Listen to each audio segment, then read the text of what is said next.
My family insisted I was the useless one. A year later, I handed them eviction notices, won back my savings in court, and moved just 300 meters away. Best choice of my life. See, I'm Jake, 31, and I've never expected anyone to just hand me anything. That's not me being humble, it's just how I operate. I put myself through college, then spent 5 years grinding my way up in project management. By 28, I was pulling in a solid income, managing huge commercial projects. Not rich, but stable, building something real. 3 years ago, I bought my house. 4 bedrooms, 3 bathrooms, a pool, a backyard that looked like it was pulled straight from a magazine. Every single inch of that place represented 60-hour weeks, skipped vacations, and a quiet, relentless discipline nobody sees until you show them the deed. I was genuinely proud. It was mine. Then, one Tuesday in October, my parents showed up. My dad, Gary, 58, said he'd retired early due to some vague health issues. My mom, Donna, echoed him. My younger brother, Nate, then 24, had been bouncing between part-time jobs for years, never holding anything down. Their landlord had raised the rent. They couldn't swing it. My dad stood on my porch, looking utterly exhausted. He said they just needed somewhere to land, a few months, while they figured things out. I should have said no, but I told them 6 months. And I meant it. 2 weeks in, I walked through the door after a 10-hour day to find all 3 of them by the pool. The kitchen was a disaster zone, dishes piled high, counters covered, half-eaten food left out. Nobody had cleaned. Nobody was planning to. Nate barely glanced up from his phone. My mom just said, "Oh good, you're home." We were waiting for dinner. I made dinner. That became the pattern. I'd come home from a full day and step into whatever mess had accumulated. Dishes from lunch, pool towels strewn about. Nate's gaming setup had taken over the living room, spreading from his bedroom. My office, the one space I'd carved out for myself, was now a storage unit for their unpacked boxes. I started eating at my desk, just to avoid them. The bills exploded. Electricity went from $180 to $420 the first month. Water nearly tripled.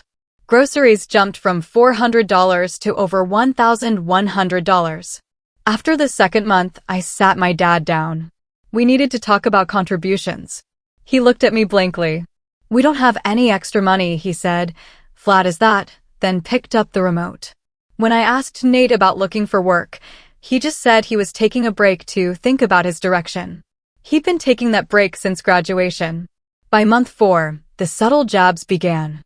Mom would say things like, "Jake works too much. He doesn't know how to enjoy life." We do. It was light, almost fond, but it landed differently when you were the one covering everyone's food and electricity. 6 months came. I brought it up at dinner.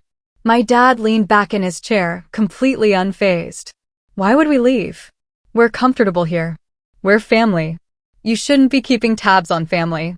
Something inside me shifted that night. It wasn't anger yet, just a cold, hard recognition. This was never going to resolve itself voluntarily. They had no intention of leaving. They'd found a soft landing and decided it was permanent. And the fact that it was my landing didn't even register as a problem for them. I kept my mouth shut and went back to work. The breaking point arrived on a Thursday night in month 13. I'd just survived an 80-hour week, 2 project deadlines stacked, a client who changed specs midway, and a brutal commute. I got home at 10:30 p.m., dropped my bag, and walked upstairs to my bedroom. I stopped dead in the doorway. My furniture was gone. All of it. The bed, the dresser, the nightstand, that lamp I'd had since my first apartment. Vanished. In their place, my parents' bed, their dresser, their family photos on the wall. My clothes, every shirt, every pair of shoes, boxed up and moved to the guest room while I was at work. I stood there for a solid 30 seconds, the silence ringing in my ears, before I turned around and went back downstairs. I found Dad watching TV in the living room. I asked him what happened to my room. He didn't even lower the volume. He said they decided they needed the master bedroom because it was larger and made more sense for 2 people. Mom appeared from the kitchen, telling me not to be childish. "It's just a room," she said. My room in my house that I paid for. I walked back upstairs, locked the guest room door, and opened my laptop. I pulled up my savings account, the one I'd been building for 3 years, aiming for an investment property. I had close to $48,000 in there before that night. The balance now read $23. I hit refresh. Still $23. I went to the transaction history. 3 days prior, a wire transfer of $35,500 had gone out to an account I didn't recognize. I walked back downstairs. My hands were steady, which surprised me. "Who touched my savings account?" I asked. Dad looked up from the TV. He told me, in a completely calm tone, that Nate had needed startup capital for a business, an electronics shop he was opening with a friend. Dad had called it a family loan. He'd gone into my laptop while I was at work, found my credentials saved in the browser, logged into my account, and authorized the transfer himself. I stood there and looked at my father for a long moment. "That's not a loan," I said quietly. "That's fraud." He stood up, pointed at me, said we were family, said what's mine is ours, said I was acting like a lawyer instead of a son. Mom chimed in, saying I'd earn it back. I made good money, it wouldn't take long. Nate, leaning against the hallway wall, added that Dad had already approved it and he didn't owe me an explanation.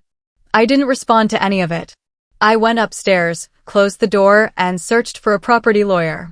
I called the bank first. The rep confirmed the transfer had been authorized using my credentials. She said if the person lived with me, recovering the funds would require a police report and legal representation, and it would get complicated. I hung up. The thing that hit me hardest wasn't even the money. It was the casualness. My dad hadn't flinched, hadn't lowered his voice. He'd explained it like he'd borrowed my car for an errand. Like the concept of my money being mine was a technicality he'd already decided didn't apply to him. I found Alan Burke. Good reviews. The next morning, I left a message, then spent the rest of the night pulling together every piece of documentation: bank statements, utility bills, mortgage records, grocery receipts. I put it all in a folder and went to sleep on a mattress that belonged to my parents, in a room that wasn't mine anymore. Alan Burke's office was exactly what I needed: quiet, professional, no nonsense. I laid out the documents. He went through them without rushing. Then he looked up and said, "You have a strong case. The house is in your name alone. No lease, no rent payments. That's a clean eviction. The money is harder, but if we can prove unauthorized access, we file for a freeze and push for partial recovery. Timeline: 30 days for eviction if they cooperated, 60 if they resisted.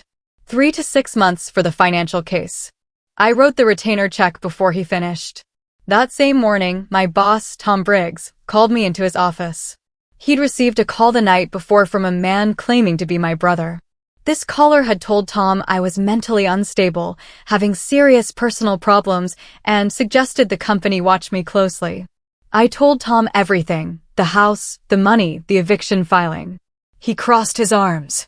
"If that number calls again," he said, "we're treating it as workplace harassment. You've got my full support." He meant it. That night, an unknown number texted me, "We know you hired a lawyer. Big mistake. You'll regret betraying your family." I screenshotted it and forwarded it to Alan. His reply came back in under 10 minutes. "Perfect. Keep every message. This is useful."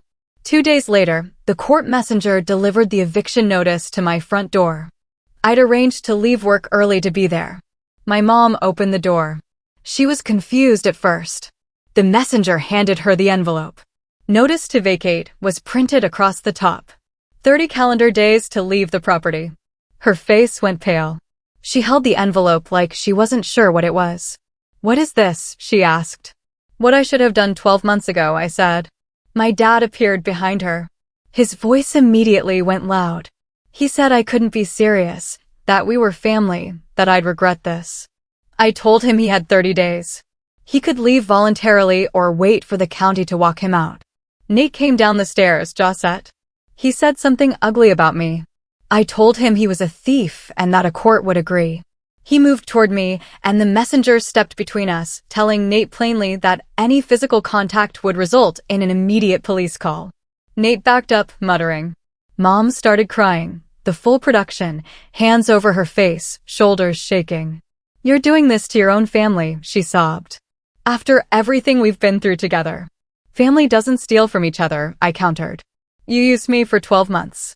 Dad grabbed the papers and declared they'd fight it in court. Good, I said. You'll lose. I checked into a hotel 10 minutes from my office that same night. Clean room, decent bed, complete silence. I ordered food, opened my laptop, and caught up on work emails. For the first time in over a year, I fell asleep without anyone in the next room. The family's lawyer filed an appeal on day 23.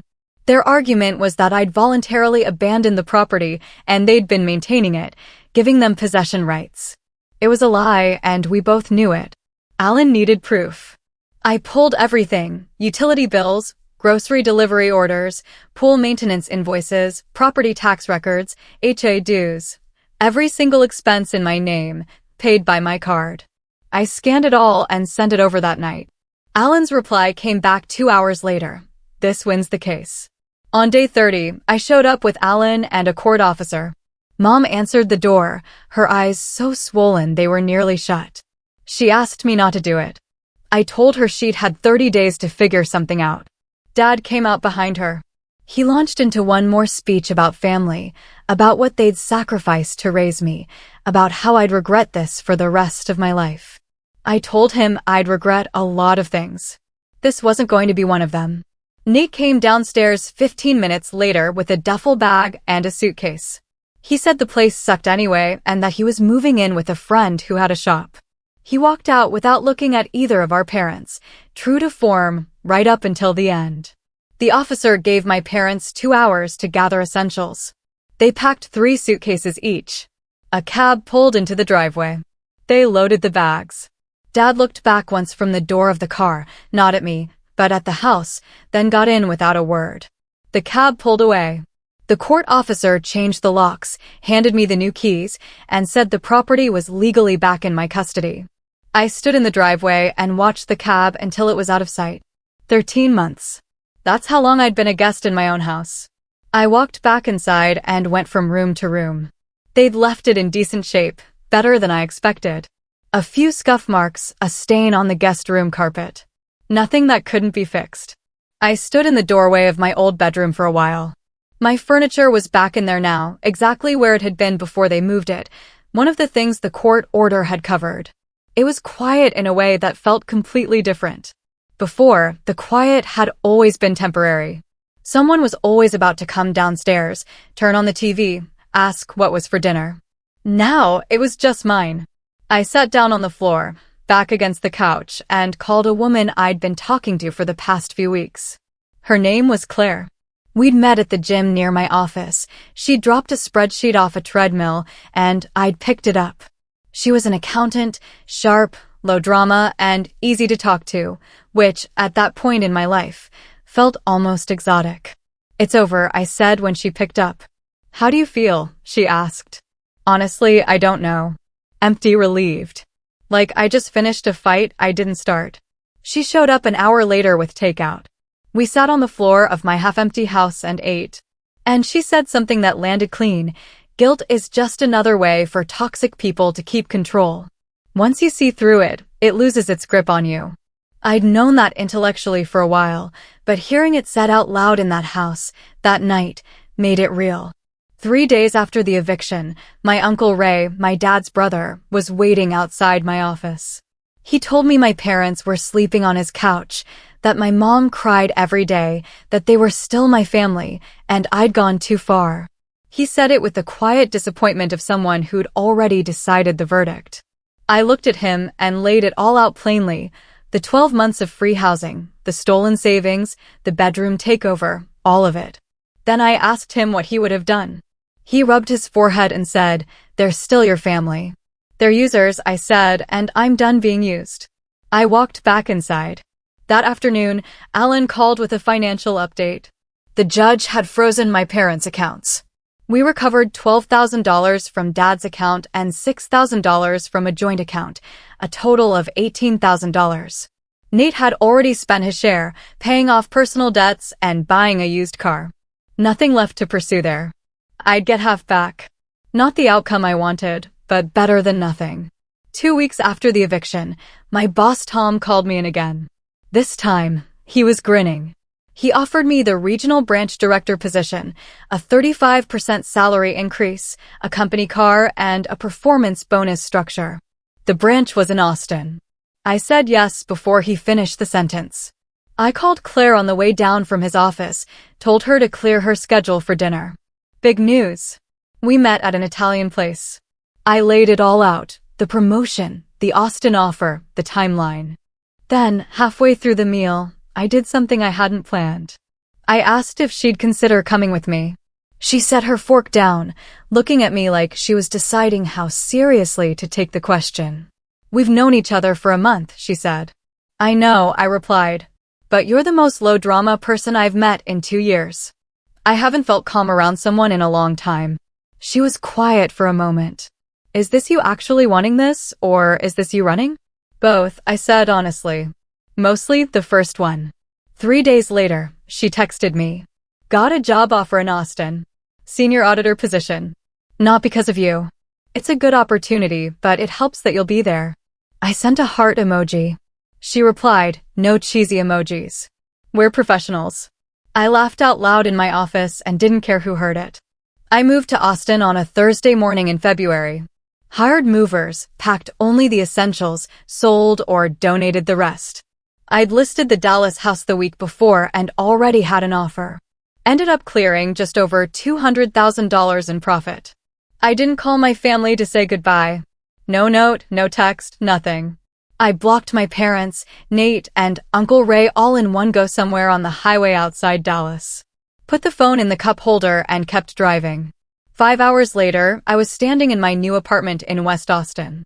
2 bedrooms, a balcony, a city view.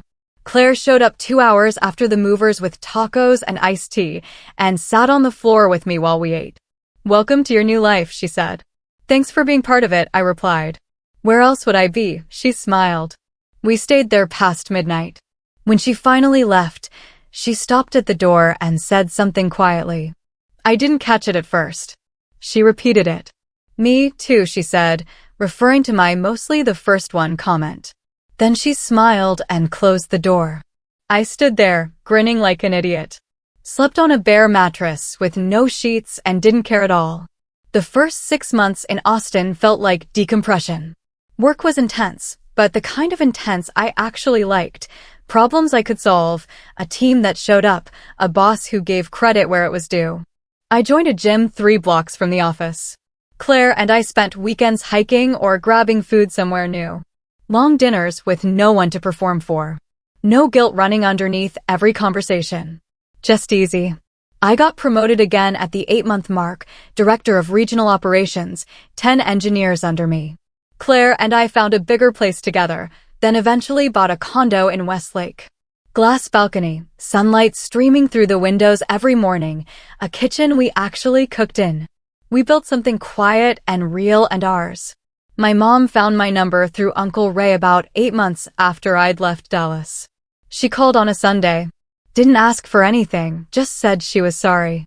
Said she'd spent months looking at what she'd let happen, and she couldn't explain it in a way that made sense. I listened without saying much. When she finished, I told her I appreciated the call. We hung up. After that, we started a once-a-month check-in, 15 minutes, nothing heavy. She told me small things, a part-time job she'd started, a neighbor she'd gotten friendly with. I gave general updates on work. We didn't discuss Dad. We didn't mention Nate. It wasn't a relationship. It was something smaller, more honest. It worked. Then she called outside our usual schedule. Nate had been arrested, caught during an attempted burglary. Homeowners pressed charges. He was looking at a 5-year sentence. I felt something when she told me, but it wasn't surprise. About 2 years after the move, I was wrapping up a meeting when my assistant told me someone was in the lobby asking for me. I walked out expecting a client. It was Nate. Thinner, quieter. He looked older than his age, which, given everything, made sense. He stood up when he saw me and handed me a small envelope without saying anything extra. Inside was $300 in cash. He said it was the first payment on what he owed me. He'd gotten out early, was working at a small auto parts shop, living with a roommate, paying his own way for the first time in his life. He said he didn't expect anything from me. Not forgiveness, not a relationship. He just needed to start making it right, and he couldn't move forward until he did. I stood there and looked at him for a moment. He wasn't the same guy who'd leaned against a wall and told me he didn't owe me an explanation. That version had been smug, protected, insulated from consequences by parents who treated every mistake as someone else's problem to absorb. This version had consequences written all over him. I put the envelope in my jacket pocket and told him I'd accept it. Not because I needed the money, but because he needed to give it. He nodded. We shook hands. He left without asking for anything else. I told Claire about it that night. She asked if I was going to stay in contact with him. I said I didn't know yet. Maybe eventually. On my terms, if it happened at all. She said that sounded right. I thought so too. About a year later, Dad had a heart attack. He needed bypass surgery and didn't have insurance. The family came up short by around $1,500. The whole extended family had chipped in, sold a car, took loans, asked neighbors. They'd raised almost everything, just that last piece missing. Mom asked if I could cover it. I called Alan Burke the same afternoon. Had him draw up a legally binding loan contract, 2-year repayment term, 10% interest, missed payments would give me claim on assets. He chuckled when I described what I wanted. Still the careful one, he said. Make it airtight, I said. Dad refused to sign it at first. He signed 4 hours later. The payments started arriving on time every single month. $65 like clockwork. Then one month, a handwritten note came folded inside the envelope. Dad's handwriting, slow and deliberate, like he'd worked on it for a while. I don't expect you to forgive me, it read, but I want you to know I understand now what I cost you. You turned out well, not because of me, but in spite of me. That's something I have to live with. I'm proud of you anyway. I read it 5 times, didn't reply, put it in the back of my desk drawer, and left it there. Claire and I got married 2 years after moving to Austin. 30 people in the garden of a boutique hotel on the edge of the city. White lights through the oak trees, a live band playing acoustic sets, enough food that everyone left full and happy. No tension, no drama, no speeches that made anybody uncomfortable. I invited one person from my family, my mom. She'd earned it. She'd paid every installment on time, never asked for anything extra, and kept every word she'd given me. She showed up in a light blue dress, sat at a table with Claire's family, laughed at their jokes, and cried quietly through the ceremony without making a scene. Before she left, she pulled me into a brief hug. Are you happy? She asked. Yeah, I said. I am. Then I did one thing right. I waited until she turned to walk away before I said it. You did something right today.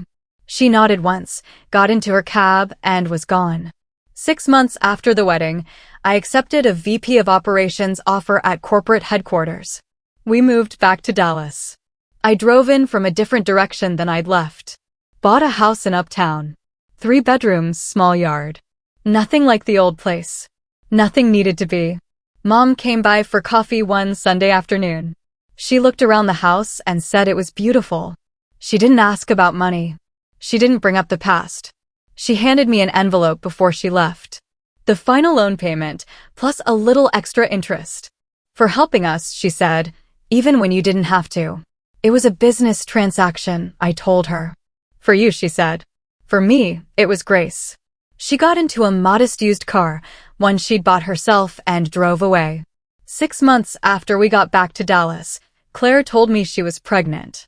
I cried when we got the first ultrasound image. Not from fear, but from something that felt like arrival, like I'd finally made it to the place I'd been working toward for years without knowing that's what it was. We called my mom that night. She cried too, asked if she could meet the baby when she was born. Yes, I said. With boundaries. Whatever you need, she said. And for the first time, I believed her. Our daughter, Lily, was born on a Tuesday morning in the spring. She was tiny and loud and completely perfect. I held her in the hospital room while Claire smiled through exhaustion and said, "We did it." I didn't say anything. I just held on. Years later, when Lily was 5, she asked me if I had a family. I told her I did. She thought about it, then said, "Do you see them?" Sometimes, I said, "Not a lot." "Why not?" I looked at her for a moment. She had her mother's eyes and her own way of asking questions that felt like they deserved a real answer. "Because sometimes," I said, "loving people means staying far enough away to keep your peace." She nodded slowly. "Like when I don't want to share my crayons." I laughed. "Kind of exactly like that." She went back to coloring. I watched her for a while longer than I needed to. My daughter. My proof that breaking the cycle was worth every scar it left. I don't know if full forgiveness comes eventually. I know it hasn't yet. But I stopped needing it too. I stopped letting the people who broke me keep their hands on my life. And in doing so, I finally figured out what family actually means. It's not who raised you, it's who respects you, who shows up, who brings peace instead of chaos. And sometimes the family that actually sticks is the one you built from the ground up on your own terms, with the people who understand what it means to love someone without conditions attached. So tell me, if your family pulled something like this, would you have walked away or kept trying to hold it together? Drop your thoughts in the comments below. I really want to know.